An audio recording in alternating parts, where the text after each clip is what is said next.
So we have this in place, and I'm just going to go ahead and plug this in real quick. Our handy dandy power thing here. It's also going to be on the underside. There's a couple things on the underside we're going to do. So this is DC in for our power supply, and in this case we can kind of hook it into this little hooky dookie, and we can reattach the little guy over there. The other thing I want to point out, a couple other things. We talked about the headphone holder. So this is one that is kind of handy, you know, to have those headphones right by the piano at all times. It makes it easier to practice, you know, when you want to play late at night or just have some privacy there. One thing I want to point out is this looks a little strange.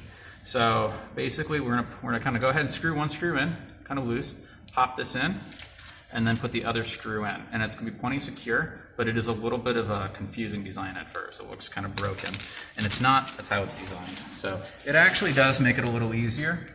On the underside here, there's kind of two little screw holes kind of by where the headphone jacks and all the other manual inputs are. You wanna make sure that you know, it faces forward. Then get your other screw in. And your first screw is going to kind of hold that end, and then you only have to focus on this end. And it's spaced intelligently so that it's not going to wiggle off. And then you can go ahead and just kind of tighten this in fairly firmly. You don't have to crank it all the way down.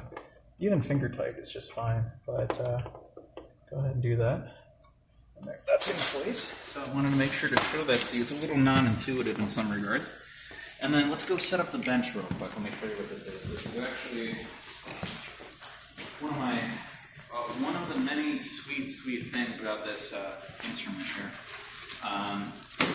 for doing this. So this is a really nice adjustable bench. It does not have storage in it, so you can't also put books.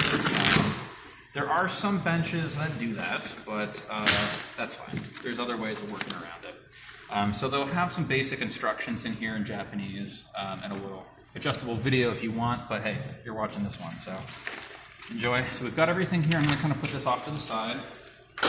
I'm going to go ahead and kind of pull this out so I kind of have some room to work.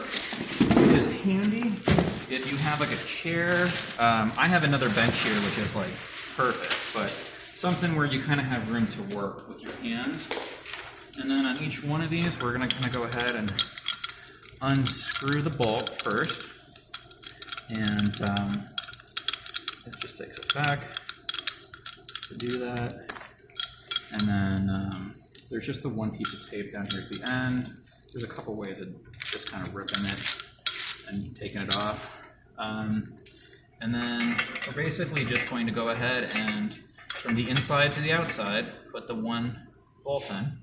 And we're going to kind of do that for all four of them. And then this is your one thing you can use, or I will probably just go grab my socket set, and that'll make it a lot faster. So you can kind of leave this here long term, so if this gets wiggly, all you have to do is pop it on its back and tighten these up, and then your bench isn't wiggly anymore. So it's actually a pretty good design. It's the standard practice in the industry overall. So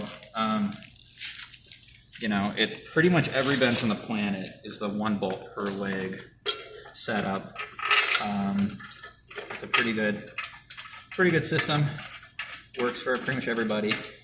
So, and then you can kind of see in here that this is going to be how you extend it, is with this one knob off on the side here. And this is going to make it taller or shorter. So right now it's about as short as it's going to be.